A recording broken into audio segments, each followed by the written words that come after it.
आज हम लोग पढ़ेंगे हिंदी व्याकरण। हिंदी व्याकरण टॉपिक हम लोग शुरू करने वाले हैं। तो सबसे पहले व्याकरण, जिसको अंग्रेजी में कहते हैं ग्रामर, व्याकरण है क्या, व्याकरण कहते किसे हैं, तो इस बात को आप लोग भली भांति जानते हैं।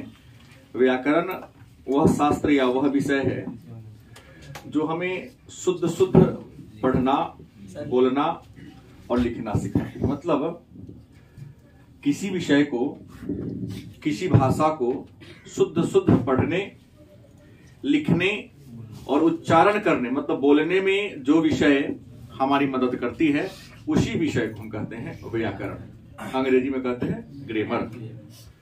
तो हम लोग हिंदी व्याकरण की बात कर ले। थोड़ा सा एक बात मैं बता दूं, हिंदी व्याकरण और अंग्रेजी के जो ग्रामर है, दोनों में डिफरेंस होता है। प्रकार में भी डिफरेंस होता है, डेफिनेशन तो सबका सेम होगा, परिभाषाएं दोनों की क्या होंगी, बराबर होगी, लेकिन उसके प्रकार में कई बार आपको अंतर देखने को मिलेगा। गलत या सही?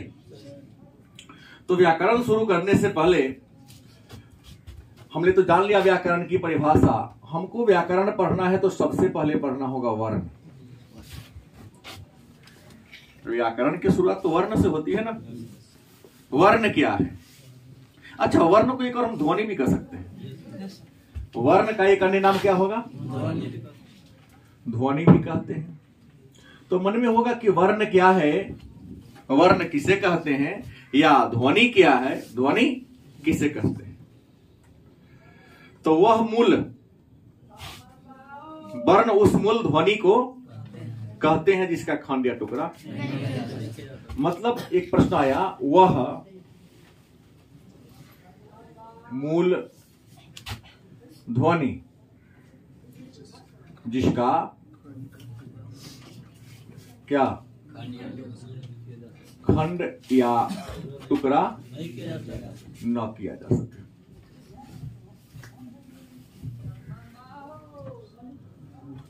मतलब वर्ण उस मूल ध्वनि को कहते हैं जिसका आप खंड या टुकड़ा नहीं कर सकते हो।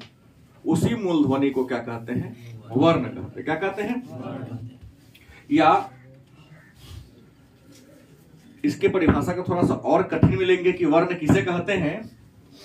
तो भाषा की मूल ध्वनि, हर भाषा की मूल ध्वनि, मूल आवाज होता है। भाषा की मूल ध्वनि जिन्हें हम प्रतीक के रूप में व्यक्त करते हैं। कठिन परिभाषा या अच्छी परिभाषा क्या होगी कि भाषा की मूल ध्वनि जिसे किस रूप में, प्रतीक के रूप में क्या करते हैं, व्यक्त करते हैं। क्योंकि लिखने के लिए कोई ना कोई चिन्ह या प्रतीक होता है। सिंधु घाटी सभ्यता के लोग भी लिखते थे, पढ़ते थे, लेकिन उन्होंने जिन प्रतीकों का यूज किया वह प्रतीक हमको समझ में आज तक नहीं है, इसलिए हम लोगों को पढ़ा नहीं। तो भाषा की मूल ध्वनि जिसे प्रतीक के रूप में क्या करते हैं, व्यक्त करते हैं, उसे क्या कहते हैं? वर्ण कहते हैं। क्या कहते हैं? तो एक बात तो जान गए, वर्ण क्या है, ध्वनि क्या है जान गए। जैसे अगर हम बात कर ले, अवर्ण है कि नहीं है? अवर्ण है ना। अच्छा, आ भी वर्ण होगा,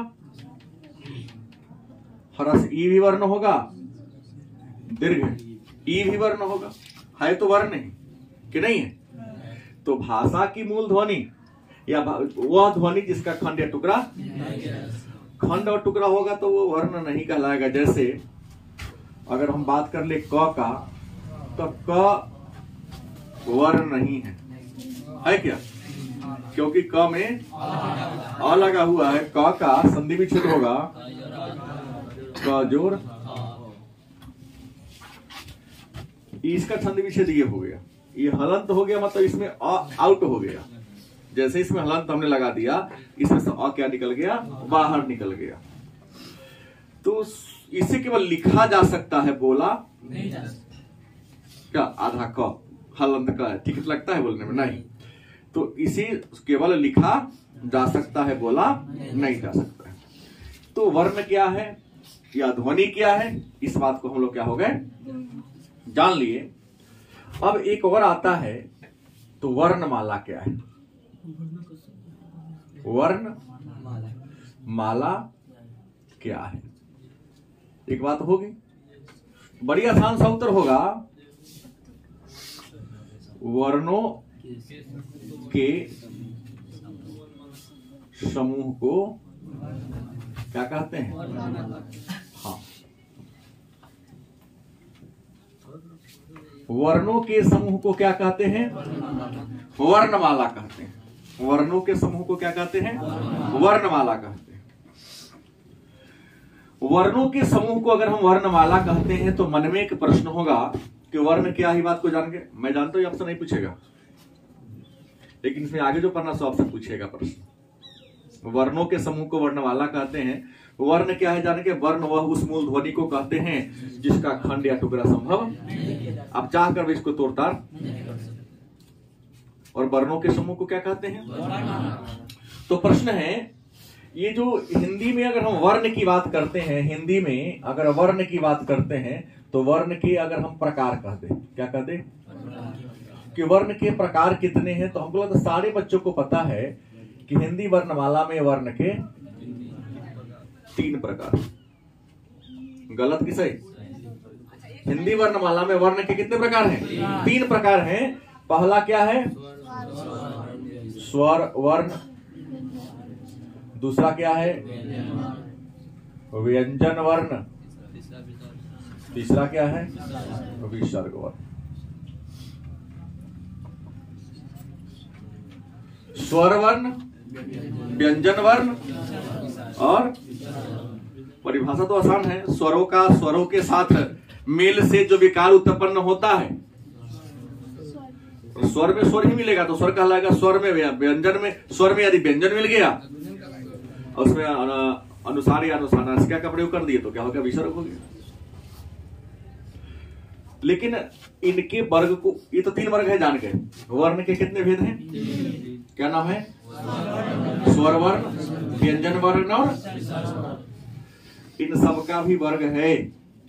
स्वर वर्ण के भी प्रकार है, व्यंजन वर्ण के भी प्रकार है, विसर्ग के भी प्रकार है। लेकिन हमने पढ़ा वर्णमाला क्या है, तो वर्णों के समूह को वर्णमाला कहते। मन में प्रश्न होगा तो हिंदी वर्णमाला में कितने वर्ण हैं? एक प्रश्न होगा ना कि वर्णों के समूह को वर्णमाला कहते हैं, तो एक बात जान ले कि हिंदी वर्णमाला में, किसमें? हिंदी वर्णमाला में 52 वर्ण है। अंग्रेजी की भी वर्ण पढ़ना है, जैसे अल्फाबेट। अंग्रेजी में 26 अल्फाबेट है। We read 26 letter in English grammar is called alphabet। पता है ना प्रश्न, व्हाट इज अल्फाबेट? बड़ी आसान सा परिभाषा है। होता क्या है कि हम लोग विद्वता दिखाने के लिए बड़ी भारी भारी घुमा फिरा के जिलेबी की तरह राउंडिंग फुल स्टॉप मार देते, बच्चा टेंशन में आत्महत्या करने की सोच लेता है। नहीं, पीके में बड़ी सुंदर तरीके से, सॉरी 3 इडियट में बड़ी सुंदर तरीका से समझाया है। मशीन का डेफिनेशन दो, एक रटूमल सीधा बोल देता है, इसने सीधा कह दिया। बेटो जो किताब में लिखा वही बता दूंगा।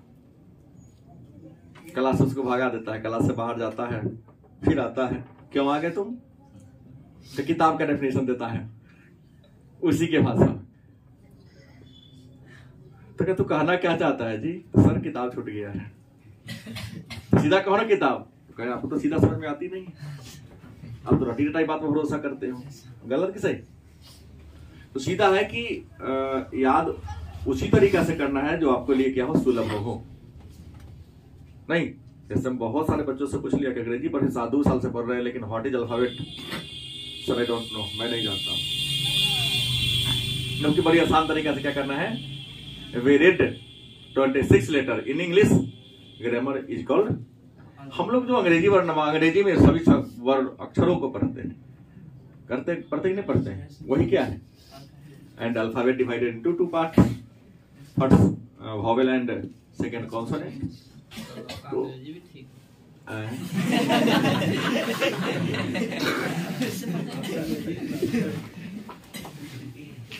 कुछ सोच के ना हमको वहां बोला गया कि जो ना के नौ कोन रागो में आप आ जाइएगा।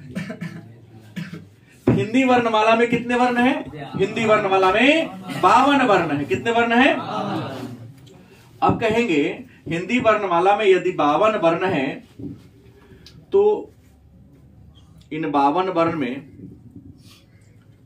कुछ स्वर होगा और कुछ व्यंजन होगा। कुछ क्या होगा? स्वर होगा, कुछ व्यंजन होगा। तो ये वर्णमाला में वर्ण है कौन कौन? तो हिंदी वर्णमाला में अगर हम पहले बात करेंगे स्वर की, किसकी बात करें? स्वर। तो स्वर में क्या होगा? अ, आ, उसके बाद हर्ष ई कहो, सीधे ई नहीं, हर्ष ई, दीर्घ ई, गलत सही, हर्ष उ, दीर्घ उ, री, क्या होगा? री, ए, ए, गलत सही, ओ और औ, औ, अंक हो गया उसमें, तो जुड़ के विसर्ग आ गया उसमें ना। हिंदी वर्णमाला में कुल कितने वर्ण है? 52 वर्ण है। इन 52 वर्णों में अ, आ, हर्षई, दीर्घई, हर्षौ, दीर्घौ, री, ए, आई, ओ, औ। कितना हुआ? 11 होना चाहिए। तो हिंदी वर्णमाला में स्वर वर्णों की संख्या, सॉरी लिखा बोला 11, लिख दिया 13। कितना है? 11। कितने हैं? 11 वर्ण है। कोई दिक्कत? तो 52 से 11 को हम लोग को पता चल गया। चला कि नहीं चला? अब देखिए ये बात जान लिए। अब आता है स्वर हो गया, तब आ जाएगा व्यंजन वर्ण। क्या होगा? व्यंजन। फिर व्यंजन में बहुत है। अब प्रकार में यहां लिखूंगा व्यंजन के प्रकार कौन कौन है। नहीं, व्यंजन वर्ण की बात करते हैं तो मैं सीधा कह सकता हूं कवर्ग, चवर्ग, नहीं भाई, हाँ, टवर्ग, तवर्ग, उसके बाद यार लव, हाँ, पवर्ग, उसके बाद यार पूरा भाई, लव में पूरा ले लो, ज्ञा तक। मतलब हम सीधा लिखते हो या से ज्ञा तक। तो कवर्ग में कितने आते हैं? Very good, 5। चवर्ग में 5, तवर्ग में, तवर्ग में, पवर्ग में, और या से ज्ञा तक कैगो है? बोलो, 11 गो है। हाँ, तो हम नहीं गिना नहीं, आप लोग बोले लिख दिया हूं 11 गो। ये सारे व्यंजन हैं। गुन लो, 5, 10, 15, 20, 25। अब 25 से 11, वेरी गुड। व्यंजन वर्ण कितने हो गए? हिंदी वर्णमाला में व्यंजन वर्ण कितने हो गए? स्वर वर्ण कितने हो गए? 36 से 11, 52 नहीं, पूरा कम है अभी। 47 घटा गए गो, 5 को घटा। अब कहो चारे को घटा, कहाँ 12 होना चाहिए? यहाँ गिन के तो हम नहीं गिना हूं। यार लव तलावेश मूर्धनेश दंतीश हा छात्र 11 ठीक तो है। 36, 1147 ठीक है।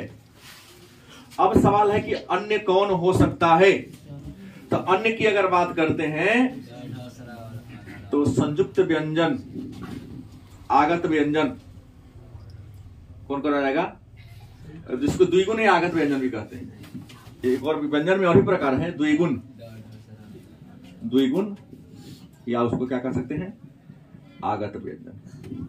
अब कहेंगे सर ये द्विगुण कौन है? अंग तो कवर्ग में अंग नहीं आता है क्या?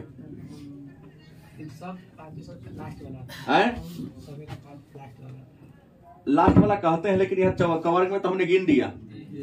तो इसलिए आपने ठीक कहा एक ड ठीक कहा आपने, गलत सही। उसके बाद एक अंग भी आपने ठीक कहा, और कौन कहा? श्र। तो ढ तो हमने ड ठ भी ले लिए है ना।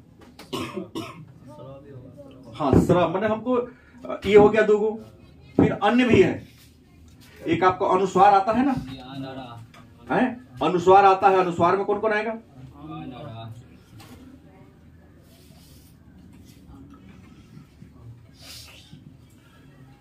अंग और अह,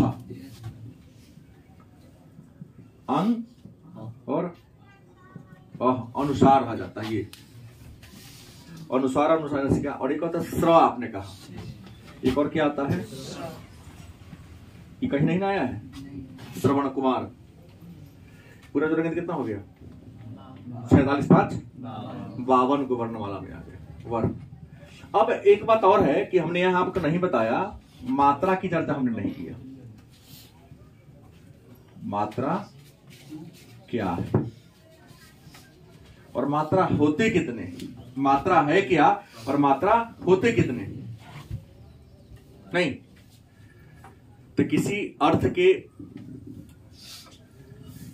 किसी वर्ण के अर्थ को बदलने वाले जो चिन्ह होते हैं, किसी वर्ण के या किसी अक्षर के अर्थ को बदलने वाला, या अर्थ के सौंदर्य को, किसी वर्ण के सौंदर्य को बढ़ाने वाला, सुंदरता को क्या करने वाला? बढ़ाने वाला। जैसे आप सामान्य हैं, आप कुछ श्रृंगार कर लो, गलत सही? श्रृंगार करेंगे तो आपका चेहरा तो बदल ही जाएगा ना, बदलेगा? बदलेगा, बदल जाएगा। तो किसी वर्ण के अर्थ को बदलने वाला, उसके सौंदर्य को बदलने वाला जो चिन्ह होते हैं, उसी चिन्ह को क्या कहते हैं? मात्रा कहते हैं। और आपको बता दें, हिंदी वर्णमाला में मात्रा कितने हैं? 10। मात्रा कितने हैं? 10 मात्रा है। और याद रखेंगे, मात्रा किसका होता है? स्वर का कि व्यंजन का? है? मात्रा किसकी होती है? स्वर की मात्रा होती है कि व्यंजन की होती है? स्वर्ण की होती है। देख लो, गौर से सोच लीजिए, मात्रा किसकी होती है? पहले तो मैंने मात्रा की परिभाषा दिया कि किसी वर्ण के सुंदरता को बढ़ाने वाला, उसका एक विशेष अर्थ प्रकट करने वाला जो चिन्ह होता है, उस चिन्ह को क्या कहते हैं? मात्रा कहते हैं। और मात्रा की संख्या कितने हैं? 10 है। और मात्रा किसकी होती है? तो स्वर की होती है, व्यंजन की मात्रा। याद रखेंगे, मात्रा स्वर की होती है।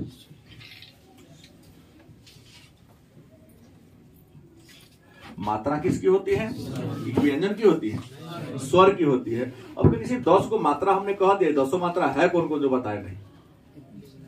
और याद रखो, हिंदी वर्णमाला में एक ऐसे वर्ण है जिनकी कोई मात्रा नहीं है। कौन कौन बताएगा? हिंदी वर्णमाला में एक ऐसे वर्ण है जिनकी कोई मात्रा नहीं है। बड़ी कमजोर है भाई। हिंदी वर्णमाला में एक आदमी बताया है कि मैं बताने में सक्षम हूं, हिंदी वर्णमाला में एक ऐसे वर्ण है जिनकी कोई मात्रा नहीं है। और हमको दिखाई दे रहा है, मैं लिखा हूं, वैसे में से प्रश्न कर दिया हूं। 2 गो है, 3 गो रहा हाथ खड़ा हो। री, तुम बोलो, तू बोलो, तू बोलो। Very good. और की कोई मात्रा बोल लिखल है यहाँ, और सब में कुछ लागल है। यहाँ ए में कहां कुछ लागल है?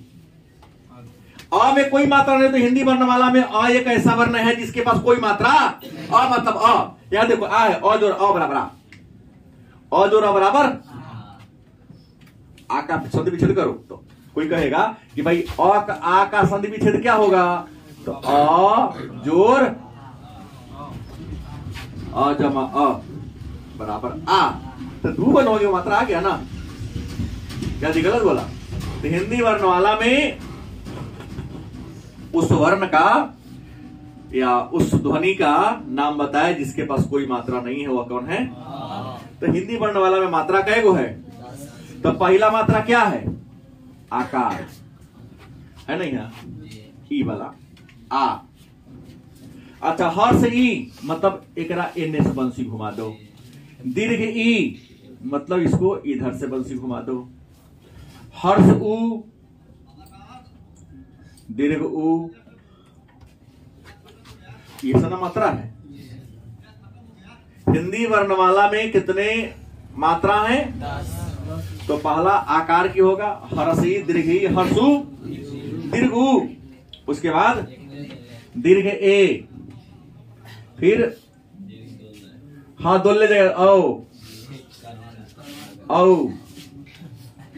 ओ है ना, जैसे यहाँ सब लिखा हुआ है। यहाँ पर एगो वाला पढ़ा दिया हमने, ये वाला हो गया, ये यहाँ वाला ये हो गया, और एक हो गया, और एक और होगा, हो गया। क्या होगा? 9 गो हो गया, अंग आएगा। Very good. ऊपर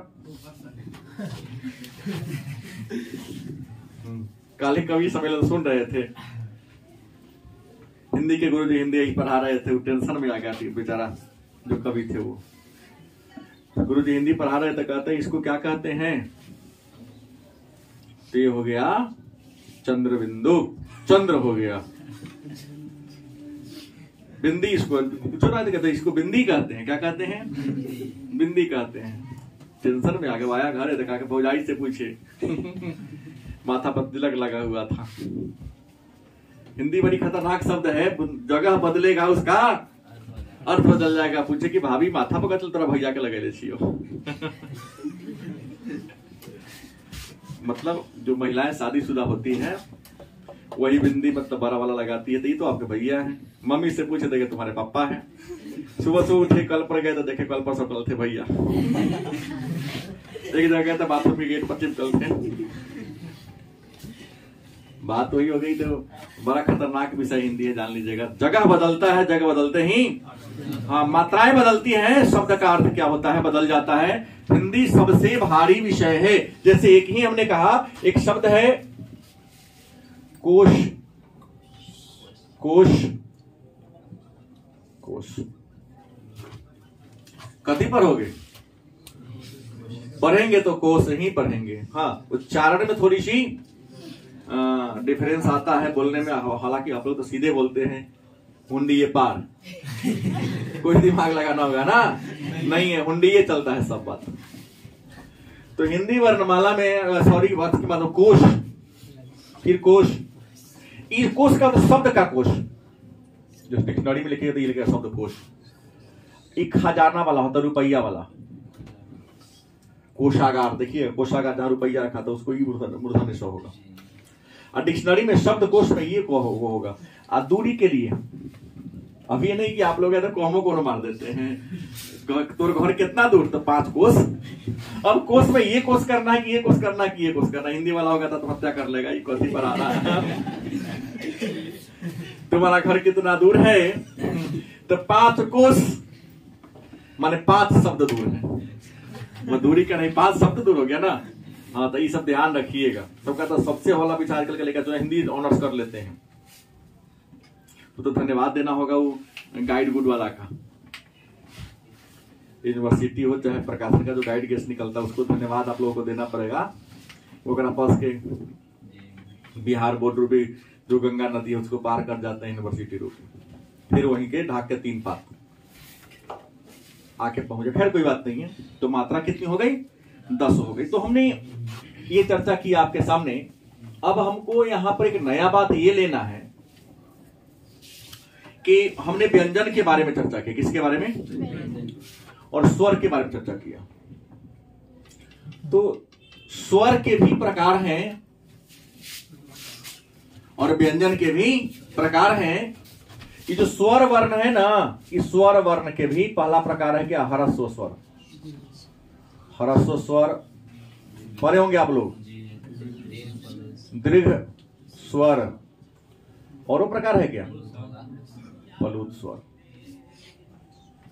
बोलो गलत कि सही? स्वर के कितने प्रकार हैं? 3 प्रकार हैं। ह्रस्व स्वर, दीर्घ स्वर, और भी ज्यादा है, लेकिन वहां जाएंगे तो कल से क्लास में व्याकरण पढ़ने नहीं आइएगा इसलिए वही बताया हूं। ये स्वर के भेद हैं, लेकिन उच्चारण के आधार पर। उच्चारण के आधार पर स्वर के कितने भेद हैं? 3। नाम क्या है? ह्रस्व स्वर, दीर्घ स्वर। मतलब जिस वर्ण के उच्चारण में एक मात्रा का समय लगता हो उसे क्या कहते हैं? ह्रस्व स्वर कहते हैं। ह्रस्व स्वर को मूल स्वर भी कहते हैं। ह्रस्व स्वर को हम मूल स्वर भी कहते हैं। जिस वर्ण के उच्चारण में कितने मात्रा का? एक मात्रा का समय लगे उसे ह्रस्व स्वर कहते हैं। जैसे अ ई उ री, अ ई उ री, ये 4 आपके स्वर में ऐसे वर्ण हैं जो ह्रस्व में आते हैं, क्योंकि इन वर्णों अ मतलब केवल अ, उ मतलब केवल उ। कहां इसमें कुछ चोरा उड़ा है? मात्रा उतार इसमें है नहीं है, कहीं लेके दिखाई दे रहा है। तो जिस स्वर के या जिस वर्ण के उच्चारण में कितनी मात्रा का? एक मात्रा का समय लगे, मतलब बहुत कम समय लगे, उसे हम क्या कहेंगे? ह्रस्व स्वर कहेंगे। जैसे हमने यहां इस उदाहरण क्या होगा? अ ई उ और री। एक प्रश्न और वस्तुनिष्ठ बन गया। ये सब लिखाने का चीज नहीं, जान लीजिएगा कि व्याकरण लिखने का चीज है, नहीं समझने का चीज है।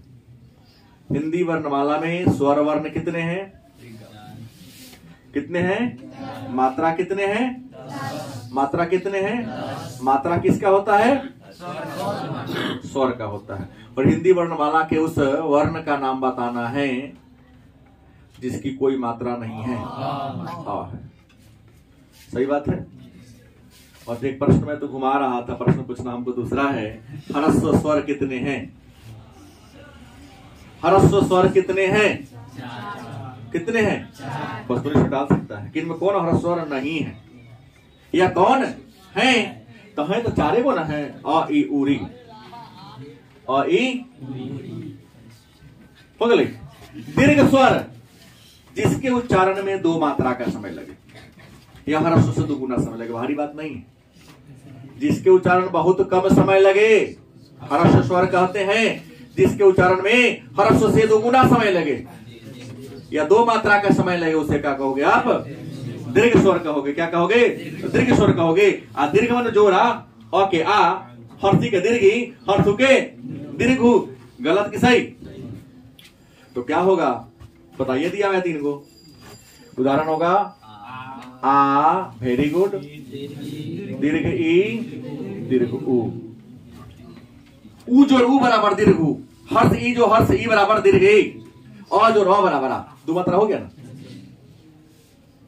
को आंख तरे रही थे ना, बुझाते हो लगता ठेकुआ का साथ सबको। अभी घर में बच्चा है मेरे पास भी बहुत है, ला देंगे भी बहुत जगह से आ गया है। लेकिन घर में जो बर्फ ना होता है ना, ओकरा बेसी मिल जाता है। बड़ा 9 जगह थी अभी जो बार पॉलिथीन लाके सब दे दिया। ठीक है ये भी बात, ऐसा गलती बोला कि सही बोला? कि जो त्योहार जिसको नहीं होता है वो त्योहार के प्रसाद उसको ज्यादा मिल जाता है। चलिए मुद्दे पर आते हैं। क्या दिनेश? चलिए डेरा पर भी मैं रहता है तो मरता मिला कि खाना कहता मीठा सामान ना खाई। चलिए उम्मीद है कि ह्रस्व स्वर जान गए, मूल स्वर भी। एक प्रश्न खड़ा हो रोहित, मूल स्वर कितने हैं? ह्रस्व के तो मूल कहते हैं 4। बगल में लिख लो ही मूल। चलिए कोई बात नहीं। पलुत स्वर क्या है? पलुत स्वर क्या है? तो जिस वर्ण के उच्चारण में 3 मात्रा का या बहुत ज्यादा समय लगे। 1 मात्रा का समय लगे तो ह्रस्व, 2 मात्रा का समय लगे तो, और 3 मात्रा का, उसे क्या कहोगे आप? पलुत स्वर के नाम से जानते हैं। नहीं, जिसके उच्चारण में हमको जैसे ओम, जैसे क्या हो गया? ओम, ओ उमा है ना 3 मात्रा, ओ उ म, ओम। तो जिस उसके उच्चारण में एक मात्रा का समय लगे ह्रस्व स्वर, दो मात्रा का और दो से अधिक मात्रा का। पूछेगा ना प्लुत का उदाहरण दो, तो ओम, हे राम, हे कृष्ण, हे में ए आ रहा है तब कृष्ण आ रहा है, लेकिन लिखते हैं एक शब्द सटाइए के लिखते हैं। जैसे ओम को सटा के लिखो सही, हे राम, इन्होंने हे अलगे हे राम अलगे लिखते हैं, नहीं हे राम एक जगह लिखा था, हे कृष्ण। तो आपके लिए यही तीन को ठीक है। उच्चारण के आधार पर स्वर्ण के तीन प्रकार हैं, और भी प्रकार हैं। जब अनर्थ वाले को पढ़ना होता, ओठ, जब वर्ण का उच्चारण करते ओठ हमारा घूमता है, ओठ के घूमने के आधार पर भी ये जो स्वर है इसके दो प्रकार है, विवृत्त मुखी स्वर और अवृत्त मुखी स्वर। मतलब जिस स्वर के उच्चारण में ओठ मुंह गोल हो जाए उसको वृत्त मुखी, मैंने वृत्त के जैसा वाला स्वर।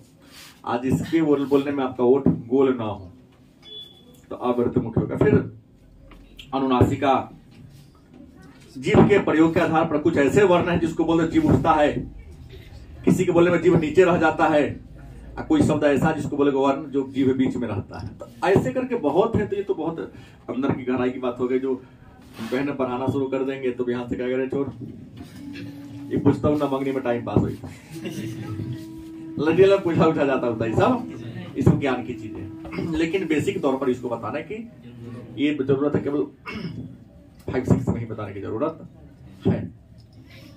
खैर ये बात जान लिए। तो आते व्यंजन पर, विसर्ग की तो कोई बातें नहीं है। अगर आप बगल में कलम छीट दोगे सब विसर्ग हो गया।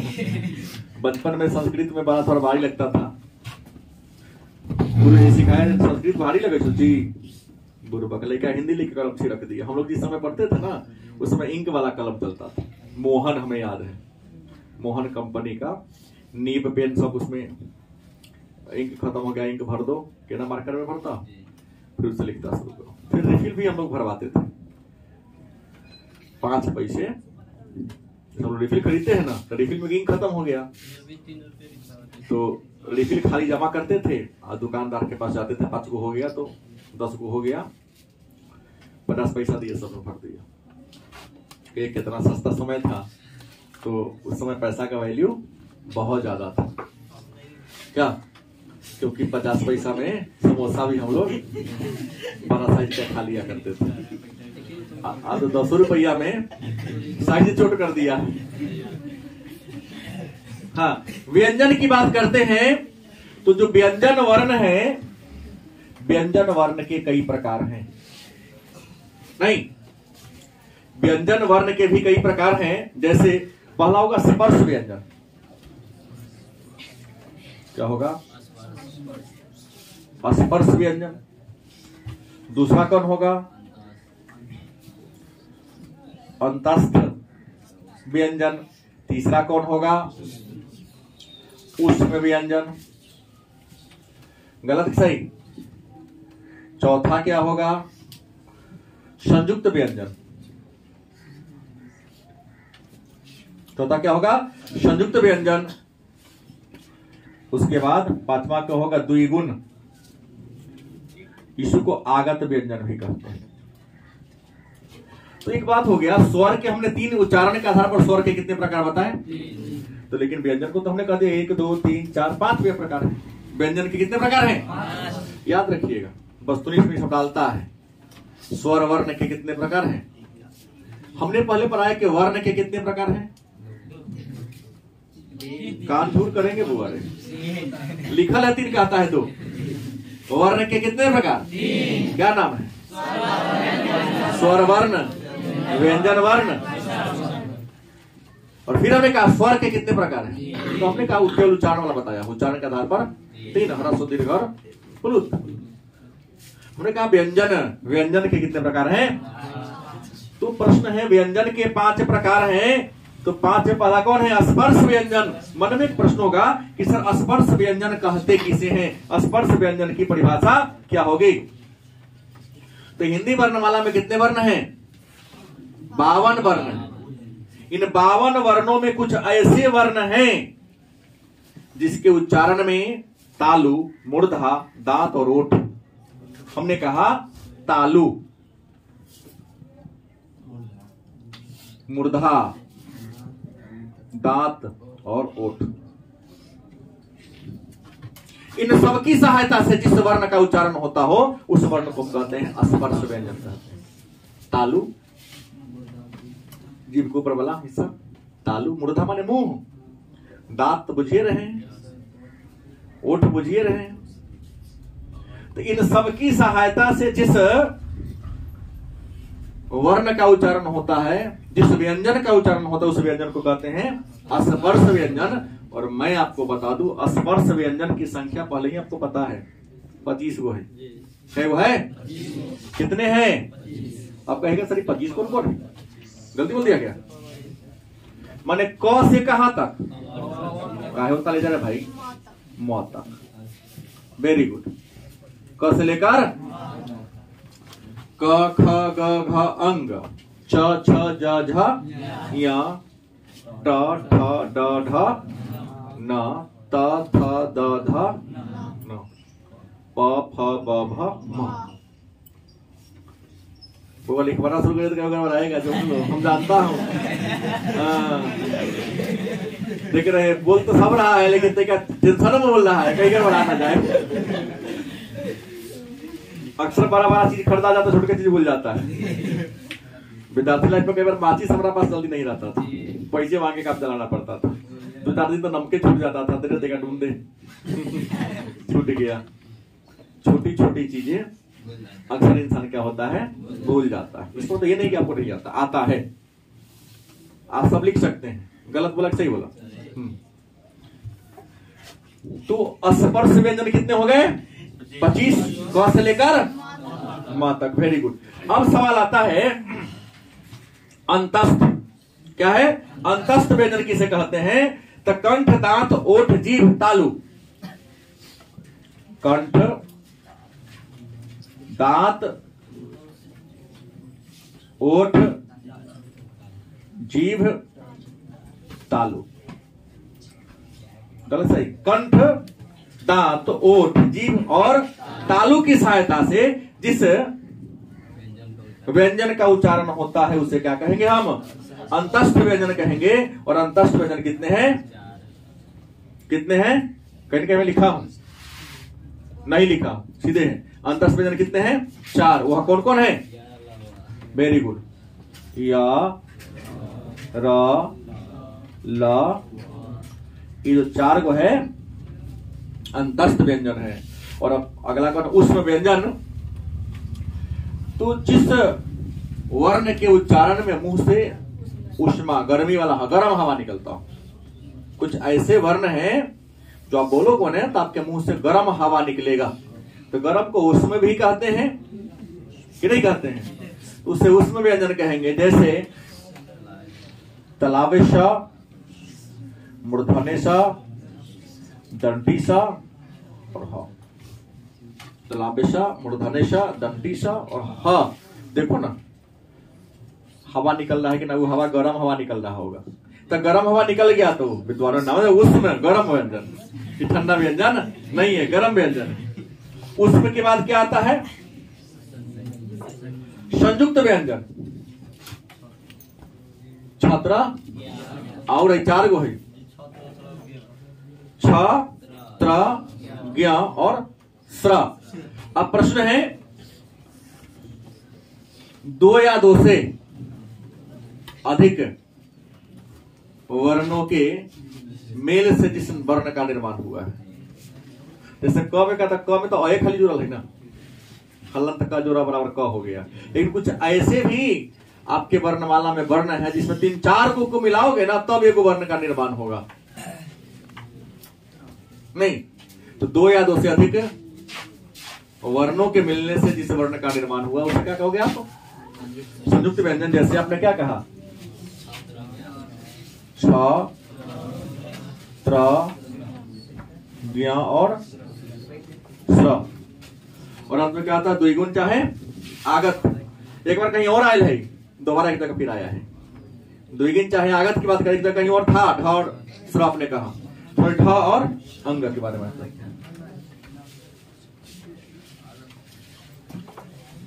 दोबारा आया हुआ इसलिए नाम क्या रख दिया? आगत व्यंजन के बारे में इसकी चर्चा कर दिया। और उसके बाद कौन आता है?